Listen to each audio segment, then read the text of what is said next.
paz, irmão, do Senhor Jesus. Amém. Mais um motivo de alegria, essa oportunidade de pregar a palavra do Senhor. Para os irmãos que ainda não me conhecem, me chamo William, e a razão para mim, pessoal, de ser muita alegria estar pregando a palavra do Senhor, é que faz tanto tempo assim de conversão para mim. Acho que no máximo deve ter uns 4 anos de conversão. Eu converti aos 18 anos de idade. E desde então, não me lembro o que eu era antes e não me lembro quando foi que eu parei de pregar. Então eu sempre me alegro muito mesmo, de verdade, de ter essas oportunidades. E hoje eu estou aqui com minha querida futura esposa, a jovem linda Nani, mais conhecida também como Aslaine. Como que eu cheguei aqui, o pastor Maica até mencionou, eu não lembro exatamente dos detalhes, mas tem um amigo em comum entre nós, que é o Mateus, não sei se vocês já conhecem, que ele falou sobre alguém que estava evangelizando, fazendo evangelismo, aí convidou para uma noite de oração aqui na sexta-feira e no sábado a gente saiu evangelizando por aí. E foi assim que aconteceu. Teve esses momentos com o irmão Michael, o pastor Michael, muito preciosos, a gente saía por assim, lá no terminal, com caixa de som, o irmão também, aí conheci outros irmãos preciosos, nós pregamos a palavra do Senhor. E também tive outro privilégio muito grande, convivendo com o pastor Michael, porque no momento iniciais ali de conversão, estava ali desejando, já me inclinando muito fortemente ao batismo, e um homem que me sepultou, posso dizer assim, que me enterrou ali nas águas, foi o pastor Michael. Essa graça imensa e esse vínculo para mim não tem como ser retirado, há um imenso.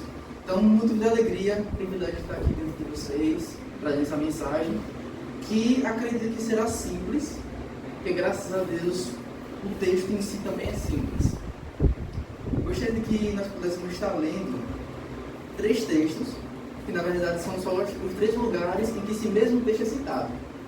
Se for possível, alguém possa estar abrindo em 1 Pedro, no capítulo 5, do versículo 5. Outro, você está abrindo Tiago, capítulo 4, do versículo 4 ao 6. E mais um, Provérbios 3, do versículo 33 ao 35. Aí quem tiver cada um em mãos, posso fazer a leitura? Semelhantemente vós, jovens, sede sujeitos aos anciãos, e sede todos sujeitos uns aos outros, revestidos de humildade, porque Deus resiste aos soberbos, mas dá graça aos humildes.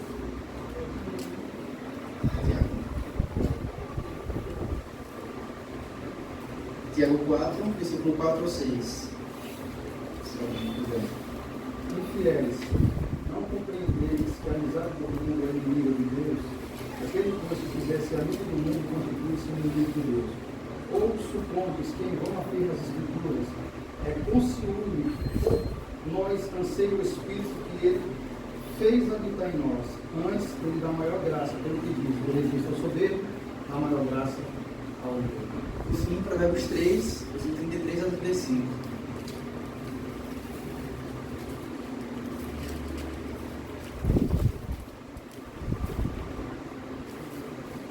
Hebreus. Provérbios 3, 33 a 35. A maldição do Senhor habita na casa do ímpio, mas a habitação do justo abençoará. Certamente escarnecerá dos escarnecedores, mas dará caça aos mansos. Os sábios herdarão honra, mas os loucos promoção de si vergonha. Irmãos, a pergunta inicial: o que nós temos aqui?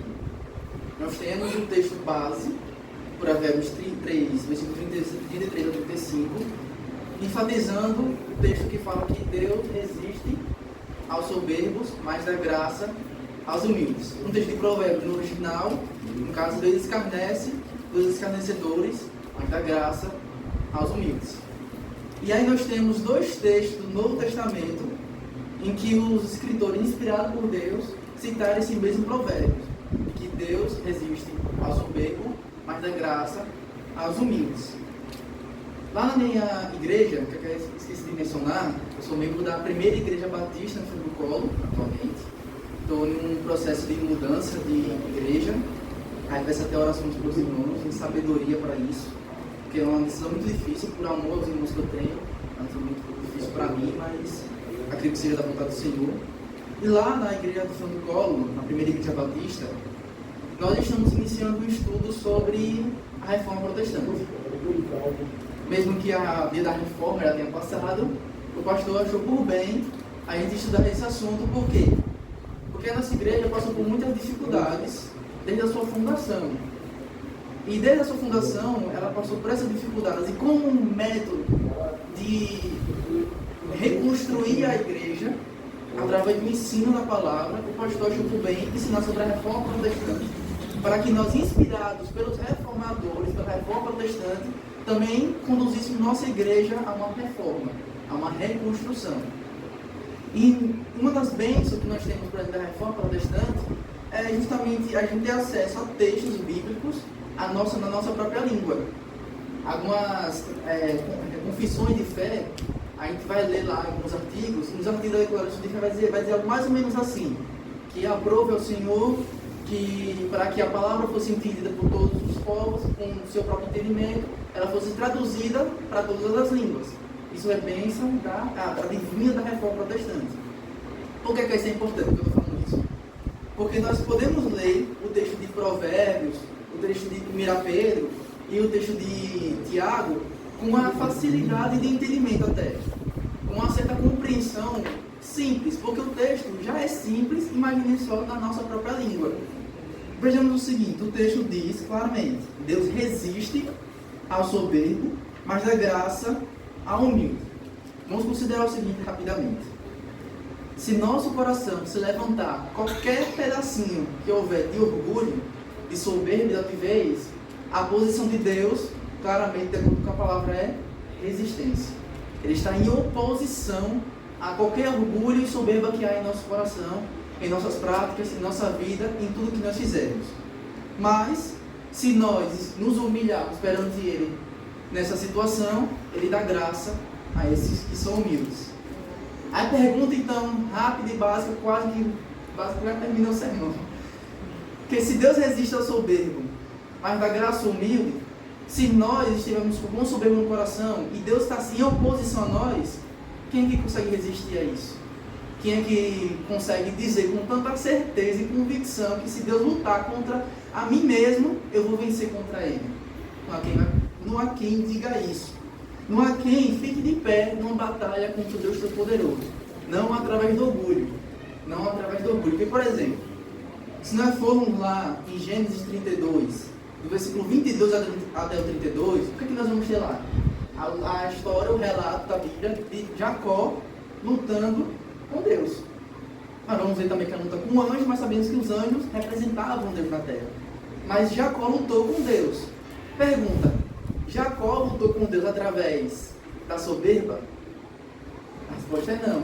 Ele lutou com Deus através da humilhação, através da súplica, através das lágrimas. Disse: não se retira, não deixarei você ir a menos que me abençoe. Ele suplicou, ele guerreou ali com Deus em favor dele, mas só conseguiu através da humilhação, através da humildade.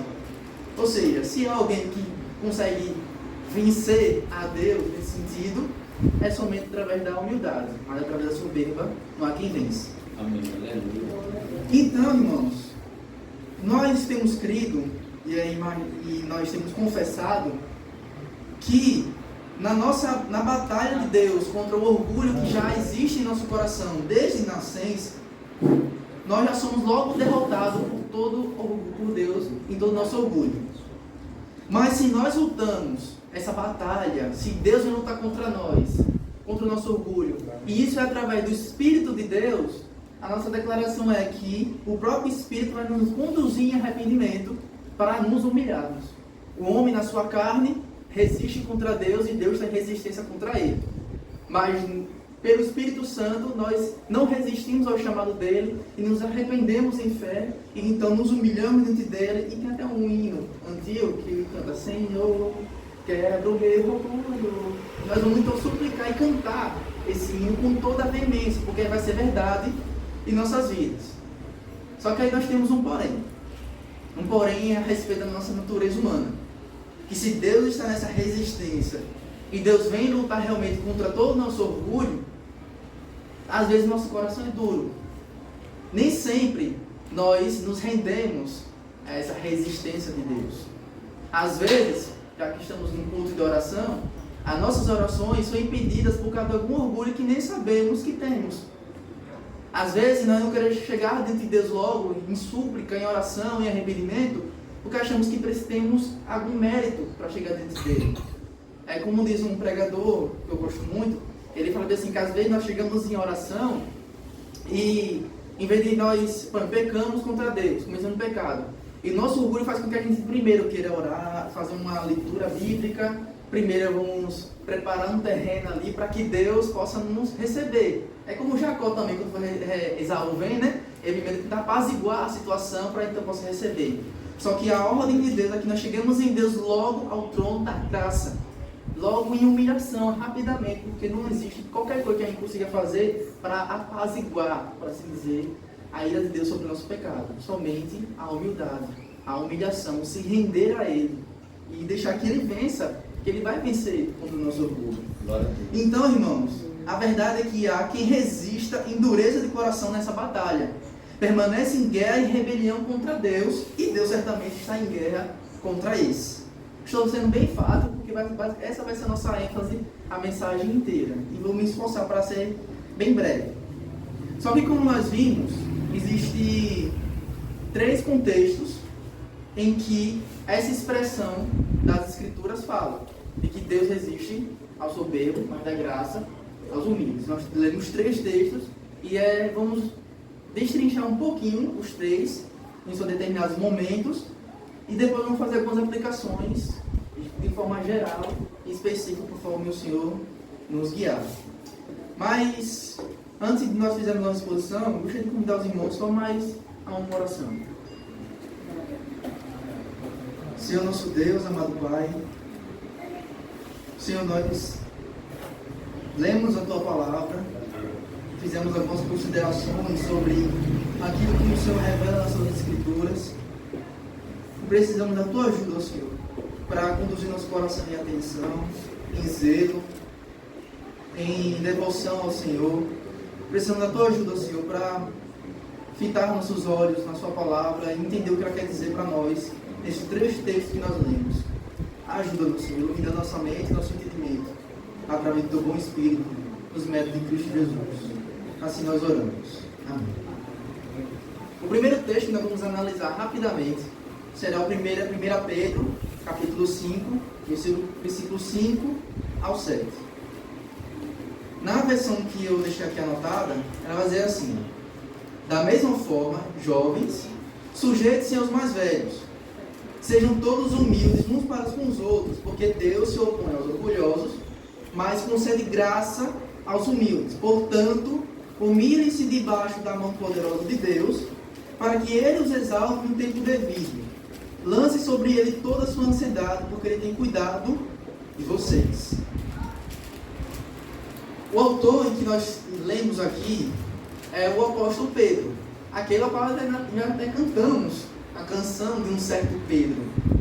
Nós cantamos sobre ele e, de acordo com os comentaristas bíblicos, nós vamos perceber que tanto a carta de Pedro como a de Tiago é uma das cartas que mais, posso dizer assim, bebeu do ensino de Cristo Jesus.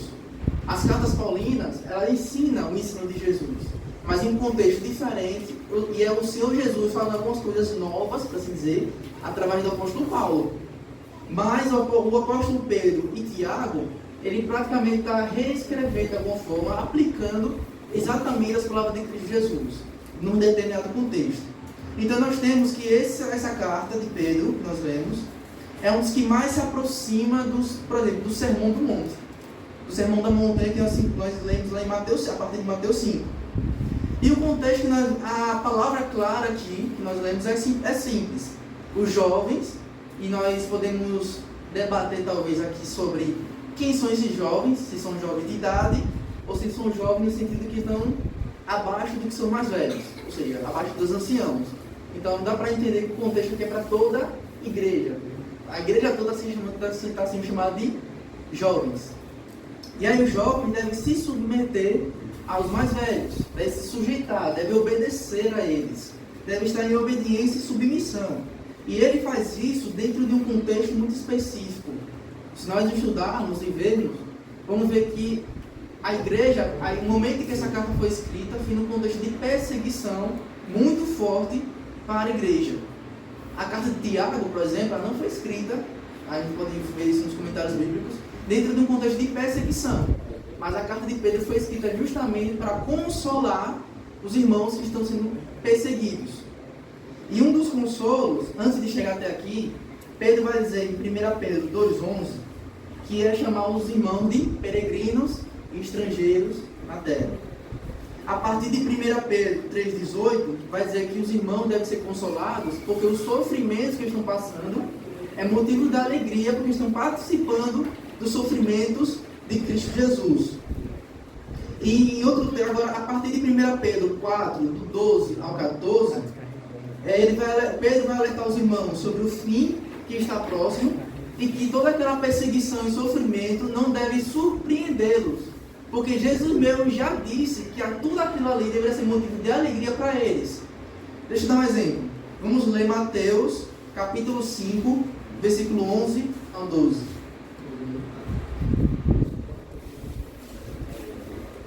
Vamos ler Mateus, capítulo 5, versículo 11 ao 12. Bem como Jesus já havia advertido para os que seguem a Ele, na minha versão diz assim: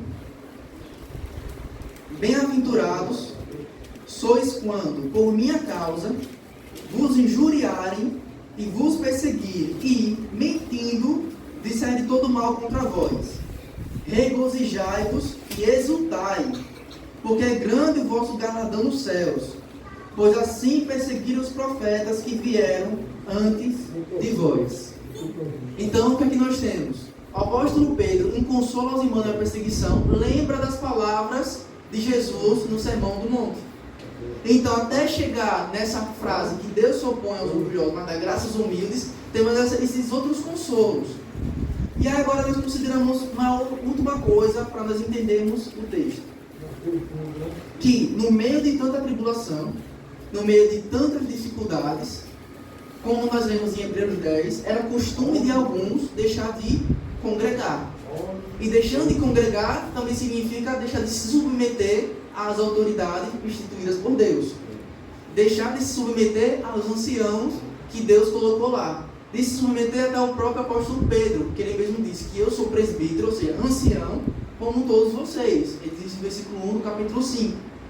Então, no meio de tanta tribulação, angústia e dificuldades, os irmãos poderiam não levar em conta os líderes que foram instituídos por Deus. Mas então, inspirado pelo Espírito Santo, a orientação do apóstolo Pedro é que os irmãos devem se submeter às autoridades, não deixando de congregar, obedecendo aos seus ensinos, ouvindo o que eles têm falado sobre o ensino do próprio Jesus e obedecer à própria palavra do Senhor Jesus, porque os apóstolos só ensinam aquilo que Jesus ensinou. Ou seja, o contexto de Deus se opõe aos orgulhosos, mas dá graças aos humildes. Na carta de Pedro, é no sentido de que eles não deveriam se orgulhar ao ponto de pensar que conseguiam, de repente, sobreviver, suportar as perseguições sozinhos. Antes deveriam colocar em humildade e submeter às autoridades colocadas por Deus na igreja. E aí, a expressão que nós lemos é que Deus está em resistência. Deus se opõe a esse tipo de orgulho, de não se submeter aos presbíteros, aos anciãos. Um exemplo disso, vamos ler, por exemplo, em Números, capítulo 16, versículo 1 ao 3. Esse eu vou fazer questão de ler para ser bem mais claro. Números, capítulo 16, versículo 1 ao 3.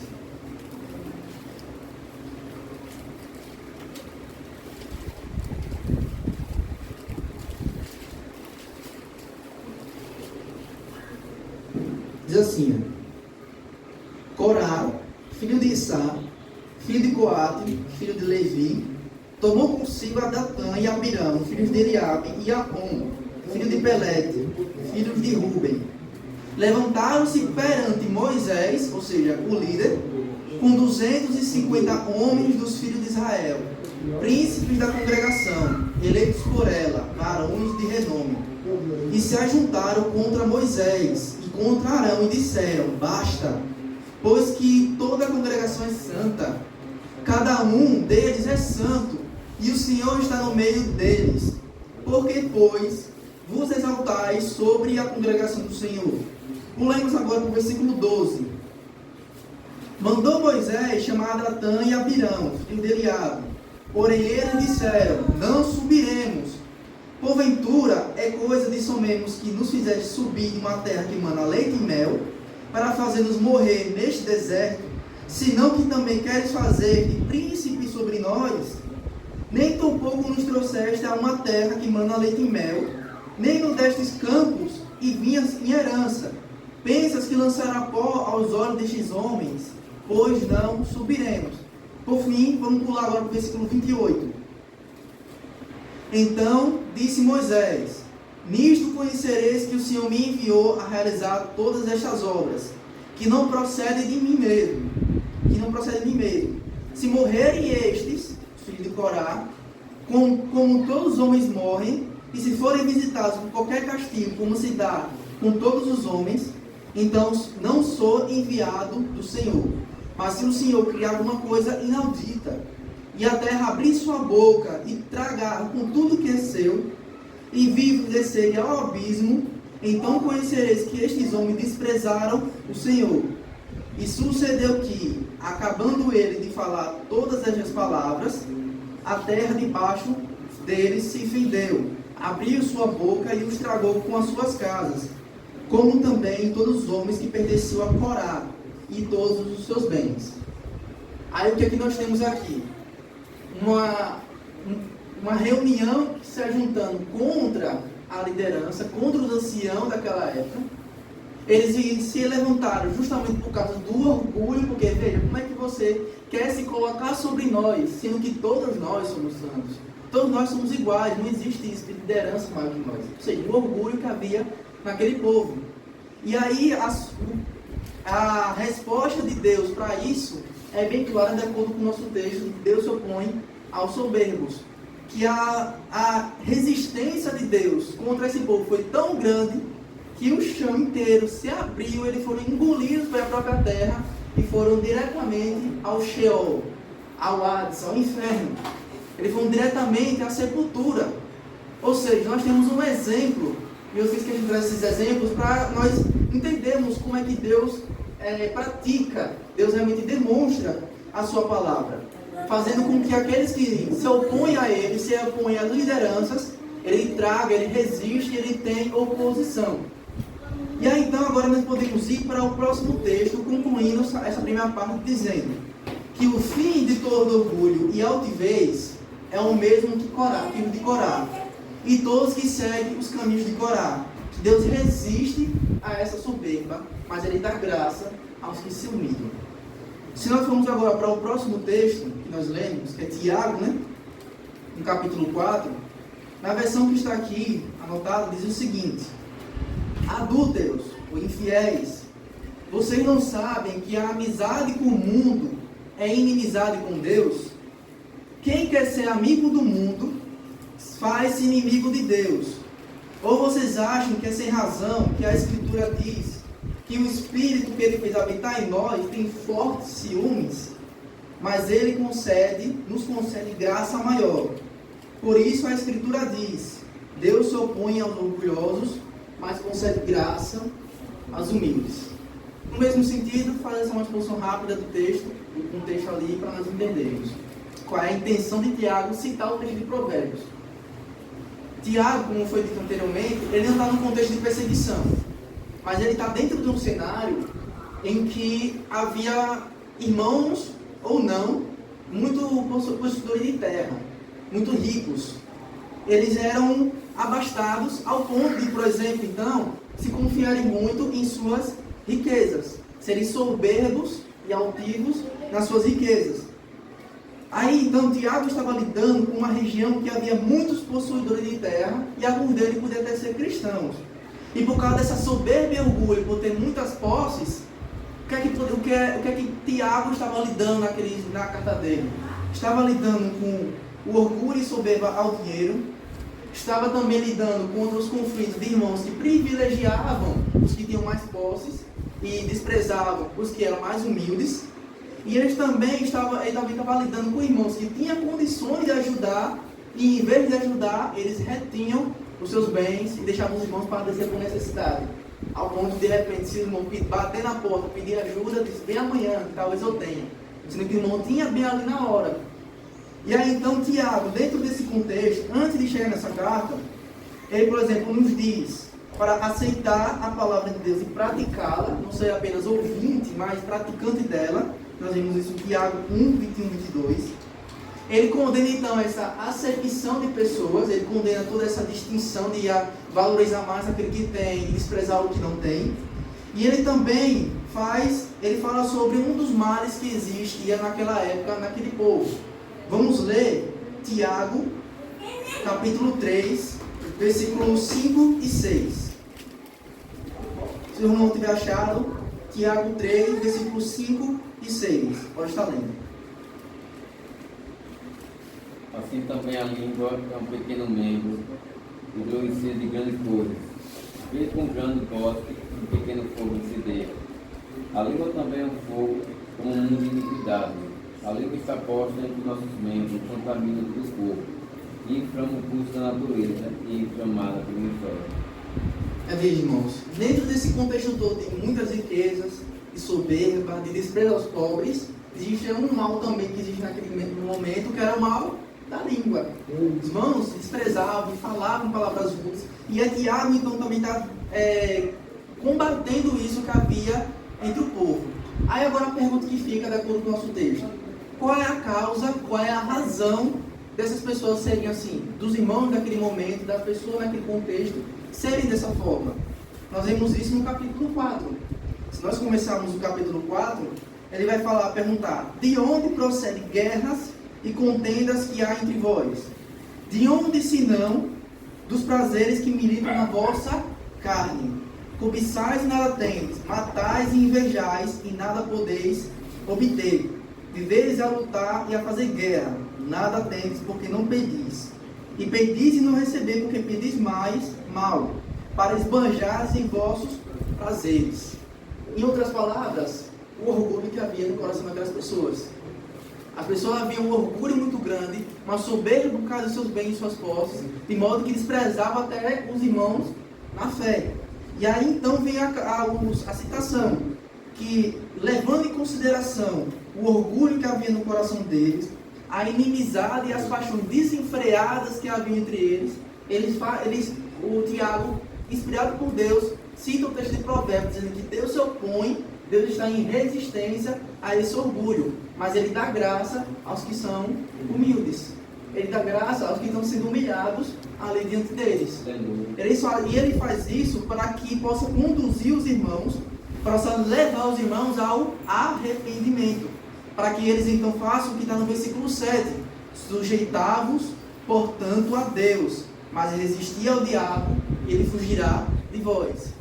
Ele apresenta a resistência, a soberba e a humildade.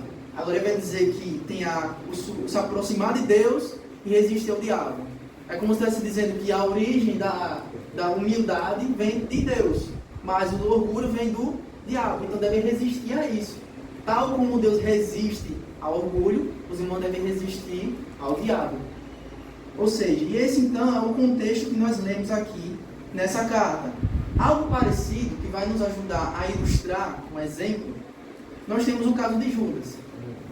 Nós temos o caso de Judas que, em seu orgulho, ouvindo as orientações de Satanás, ele vai lá e se opõe ao humilde Jesus Cristo, e ele, em sua soberba, troca a vida do humilde por posses, por dinheiro, que nós lemos em Mateus 26, 14 ao 15, e depois 27, do 1 ao 5. O fim dele, por causa disso, é a resistência de Deus a isso, e o fim dele foi a morte. de modo que não foi achado arrependimento para ele nesse sentido. Então nós vemos que, através do contexto de Tiago, primeiramente Pedro foi um contexto de perseguição e resistência às autoridades. Em Tiago, o contexto agora é de se orgulhar e se segurar, ter uma segurança em coisas que são fúteis, que se vai, são temporárias. E o fim até aqui foi o mesmo, foi a resistência de Deus, de modo que como os Corá foram resistidos e pereceram, também Judas também pereceu em seu orgulho.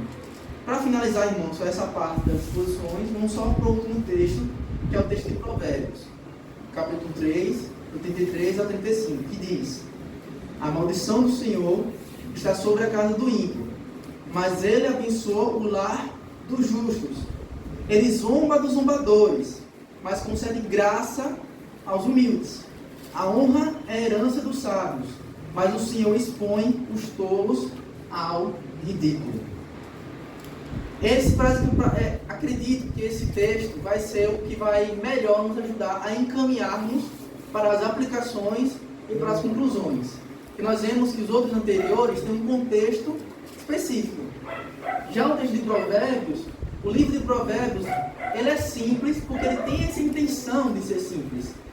Se nós estudarmos e entender o que significa provérbios, que são essas coisas, podemos resumir assim, em frases de sabedoria que exprimem uma verdade ampla.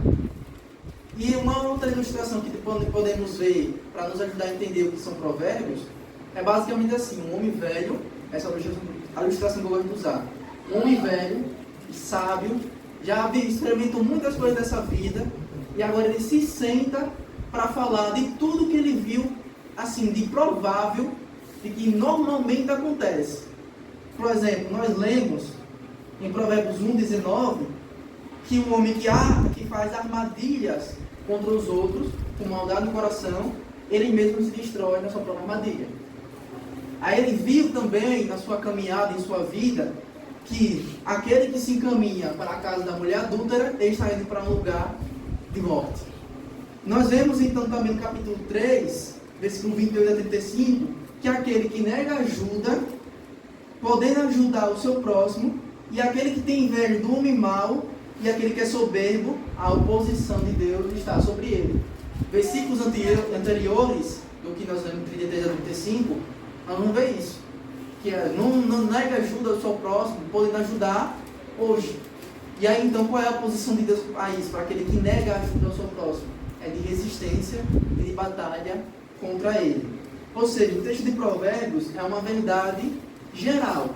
É tanto que pode ser aplicado no contexto de Pedro, pode ser aplicado no contexto de Tiago, pode ser aplicado em nossos diversos contextos, pode ser aplicado na nossa vida de oração, que nunca podemos chegar diante de Deus com qualquer orgulho que haja em nós, porque a posição de Deus é isso, é resistência e de oposição, é de guerra contra esse orgulho. Então nossa posição na oração deve ser de humildade, de humilhação, de se sujeitar a Ele. Algo parecido que nós temos, só para mais uma vez fazer uma ilustração para nosso entendimento, nós vemos na parábola do filho pródigo.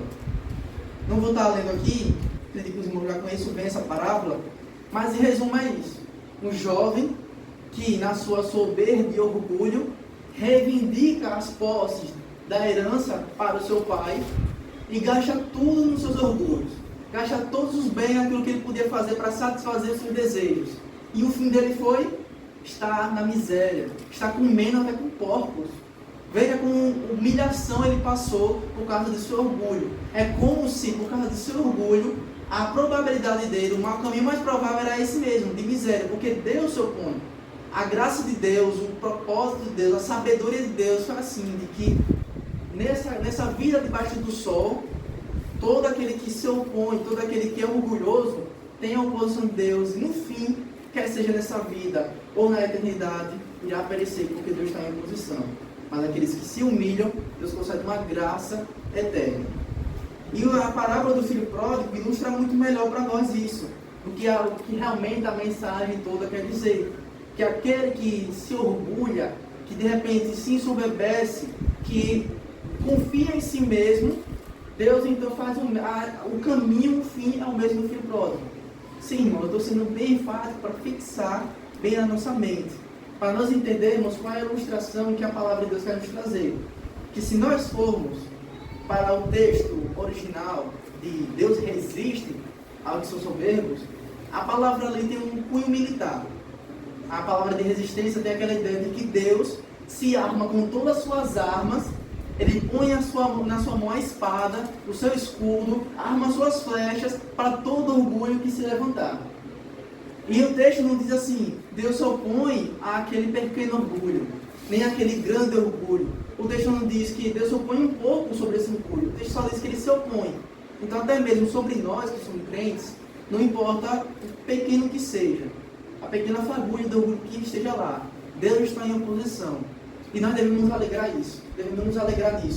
Porque se nós temos o Espírito de Deus, e Deus vem ao nosso encontro para lutar contra toda a nossa soberba, é para nosso bem. É para nos humilhar. É para que nós podemos sujeitar-se a Ele. Porque se nós, de repente, nos aventurássemos em guerrear contra Deus nessa batalha, nós perderíamos. Então Ele nos humilha para que nós possamos estar com Ele. Mas nos casos dos ímpios, aqueles que têm o coração endurecido, a resistência de Deus está ali até o fim, até o último dia, e eles receberam a paga por isso. Então o jovem, o filho pródigo, ele teve misericórdia e grande amor do seu pai, mas o seu caminho que rejeitou, a sabedoria, o levou para muitas dificuldades e miséria. E Deus assim conduz a vida dos homens, pois Ele se opõe aos que são orgulhosos, mas dá graça aos humildes. Vamos caminhar agora só para as conclusões, no sentido do Evangelho de Cristo Jesus. O que é que isso tem a ver com a palavra de Deus que foi pregada nos nossos corações? Que se nós lermos, por exemplo, em Romanos 3, versículo 23, todos nós carecíamos da graça de Deus, da glória de Deus. Todos nós pecamos e estávamos destituídos da glória de Deus. Mas nós lemos em Romanos 5, que Deus prova o seu grande amor quando nós ainda éramos pecadores. Mas Ele também diz que não somente Ele nos deu seu grande amor, mas a guerra que havia em nós contra Deus e Deus contra nós, a partir do versículo 1 de Romanos 5, Ele diz que nós temos paz com Deus mediante a fé em Jesus Cristo. A guerra cessou, a guerra acabou, agora nós temos paz com Deus. Isso através de quê? Dessa humilhação, dessa resistência de Deus contra o nosso orgulho que está em nós desde que nós nascemos. E Deus então resiste a isso. Então, justificados mediante a fé, temos paz com Deus. E essa verdade confronta para nós cristãos todo o orgulho que há em nós. Mais uma vez, ele confronta, porque se nós lembrarmos de onde que nós saímos, se eu, William, me lembrar de onde que Deus me tirou, de um orgulho muito grande. Deixa eu contar rapidamente essa história. Era um jovem que, no seu muito orgulho e soberba, acreditava que sabia mais do que todos os outros. Alguém que acreditava que os cristãos, esses aí que vão para a igreja, eles são ignorantes, não sabem de nada. Quem sabe sou eu que estudo ciência, que sou ateu. Quem sabe sou eu que estudou mais sobre eles, que estudou mais a ciência, que estudou até a própria Bíblia para refutar a eles, dizer, esses caras estão errados. Foi nesse orgulho que Deus me achou. E a oposição dele contra mim foi tão grande que foi isso que ele fez. Me humilhou a entender que eram os cristãos ali, que estavam orando todo domingo, que estavam clamando a Deus todo domingo, todas as quintas-feiras, que estavam ali lendo aquela palavra que tem mais de 2.000 anos, que tem milhares de anos. Eles que estavam certos. Aleluia. Eles que eram mais sábios do que eu. Eles que entendiam o verdadeiro caminho. Porque se eu achava por muito conhecimento estava indo por um caminho bom, no momento da minha morte, todo aquele conhecimento não vai valer de nada. É isso que nós lemos em Eclesiastes. Mas na sabedoria de Deus, que é a cruz de Cristo, a salvação para todos que estão se perdendo, ali que está a sabedoria de Deus, em se render e se humilhar. Então, se nós lemos o Provérbios, que é um livro de sabedoria, e a palavra de Deus diz que a sabedoria é que Deus se opõe aos que são orgulhosos, mas concede graças humildes, não existe sabedoria alguma em se opor a Deus. Não existe sabedoria alguma em ficar orgulhoso e resistir a essa graça que nos chama todos os dias, que uma vez chamou a mim e chamou a todos os irmãos. E assim como nós somos chamados, devemos caminhar nisso, em humildade, em simplicidade. E a humildade vai nos ajudar a pregar o Evangelho, Então, se nós formos soberbos, nós somos cristãos, a gente não vai conseguir pregar para os outros, porque eles carecem de humildade, da graça de Deus. E qual é o exemplo que ele deve ter em nós? Se nós somos soberbos, mas antes devemos sermos humildes. E aí então, irmãos, esse orgulho que guerreia em nosso corpo ainda nessa vida, que será somente retirada na eternidade, esse orgulho luta contra nós desde que nós nascemos. Esse foi o pecado de Satanás. Esse foi o mal dele, e nós, se nós ficarmos soberbos, nos tornamos filhos de Satanás. Mas nós não somos filhos de Satanás, somos filhos de Deus, que se fez humilde. E nós lemos em Filipenses 2, ele se humilhou a si mesmo, e se fez como um servo, e achado na forma de servo, obedeceu até a morte, ou seja, se sujeitou até a morte, e morte de cruz. Então, irmãos, nós concluímos com a doutrina que é a seguinte, que existe uma inimizade e uma resistência de Deus contra o ser humano desde o seu nascimento, pois já estará ali a semente de todo orgulho na natureza humana. A criança só cresce cada vez mais em seu orgulho, e devemos ensinar, educar nossos filhos nessa humildade, refreando de alguma forma o orgulho que já existe ali dentro dela. Então, irmãos, pela verdade que nós lemos e pregamos hoje, de que Deus resiste ao soberbo, mas concede graça aos que são humildes, não existe sabedoria alguma em resistir ao Evangelho de Jesus. Ao Evangelho que nos convoca a essa salvação maravilhosa, que derrama e quebra toda a soberba que existe em nós, e nos coloca sempre ao trono da graça, e não ao trono do orgulho. Mas nos coloca sempre naquele local de serviço e não de receber. Não, naquele serviço de lavar os pés e não de receber essa lavagem. Nos coloca nesse exemplo de humildade, a imagem do próprio Jesus Cristo. E nós temos então essa imagem, que Deus está em guerra conosco. E se Deus hoje tem se levantado contra o nosso orgulho, qualquer orgulho que há em nossos corações, a pergunta que eu faço para os irmãos e faço para mim mesmo: nós conseguiríamos resistir a esse orgulho, a essa guerra contra Deus? Se hoje nós temos algum pecado escondido e por causa do nosso orgulho não confessamos a Deus porque achamos que podemos limpar e purificar nosso pecado com nossos méritos, com alguma manha que a gente fizer, será que a gente vai conseguir resistir à intensa luta de Deus contra nós? De forma alguma, irmãos. De forma alguma. Porque se Deus se levantar para guerrear contra nós hoje, contra o nosso orgulho, quem que irá suportar? Então haverá graça para nós se nós nos humilharmos. E Ele nos conduzirá a essa humildade através da oração. Por fim, irmãos, só para concluir de novo essas meditações, se há algum pecado em nós, irmãos, se existe algum mal, alguma soberba, algum orgulho, se existe uma falta de humildade em nós, consideremos bem o nosso oponente. Consideremos bem o nosso opositor. Que contra o orgulho, nosso opositor não é Satanás. Na verdade, Satanás é o nosso, vai nos avultar. Vá lá mesmo, seja orgulhoso. Aquele que se opõe contra nós é o Deus Todo-Poderoso, o Senhor dos Exércitos, aquele que guerreou com o povo de Israel e venceu as batalhas que ele se colocou para lutar junto. É aquele que conduziu o povo que estava em perseguição no contexto de Pedro, e a igreja permanece viva até hoje. É aquele que Satanás achando, e os inimigos de Deus achando que estava vencendo contra Cristo, quando crucificaram ele, na verdade ele estava triunfando sobre a morte e sobre Satanás.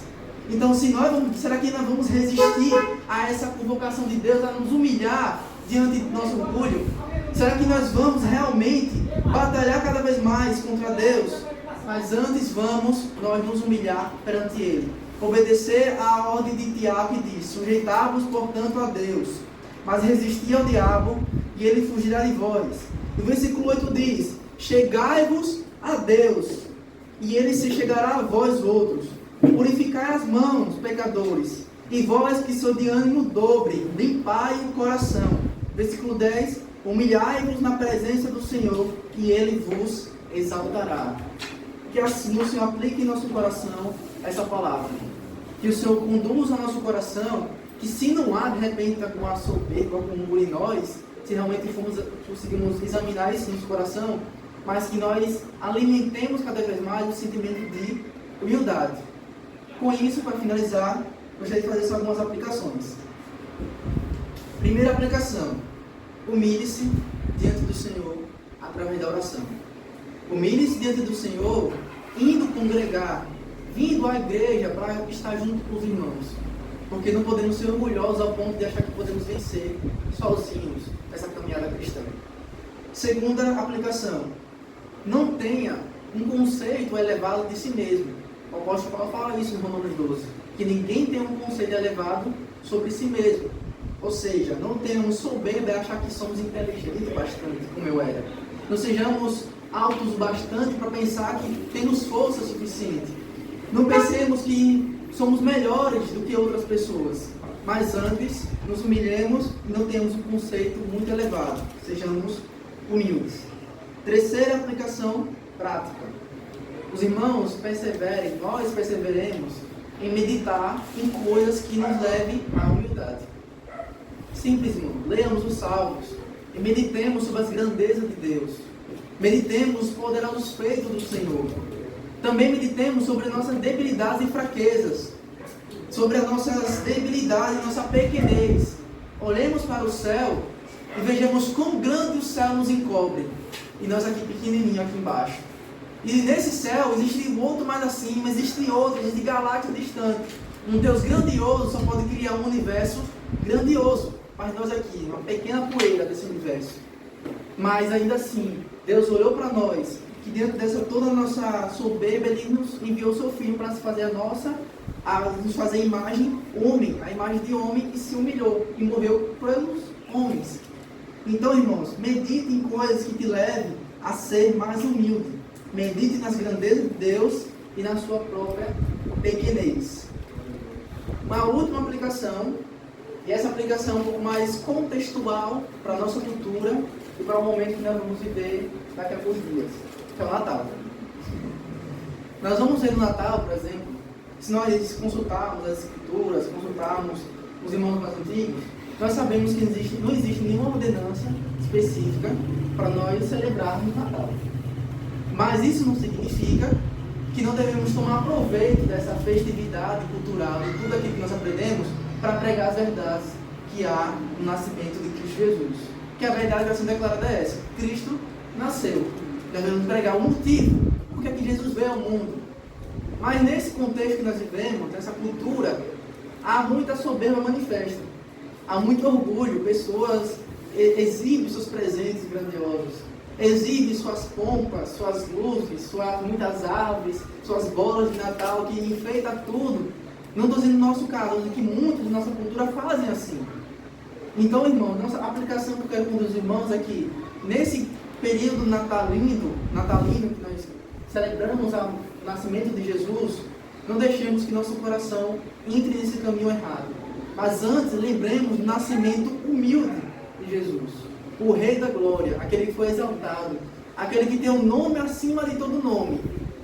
Foi aquele que nasceu numa manjedoura, foi aquele que nasceu entre os pobres, foi aquele que, quando foi exaltado como rei, montou num jumento emprestado. Ele viveu de modo que não tinha nem onde reclinar a sua cabeça. De modo que se sujeitou até receber o Espírito Santo de Deus no momento do seu batismo, e assim caminhou, e depois até caminhar até a morte. Então lembremos do nascimento de Jesus, a nos humilharmos como Ele e não sermos soberbos nesse período, e claro, todo o tempo, em toda semana e em todo ano. É isso, irmãos, que o Senhor aplique em nosso coração essa palavra, que o Senhor nos conduza nesse caminho precioso. Porque se hoje a palavra de Deus nos combateu contra todo o orgulho que é em nosso coração, a verdade que também existe é que há graça poderosa e salvadora para aqueles que se humilham, para aqueles que se guardam e se sujeitam ao Senhor Jesus. Vamos orar, irmãos.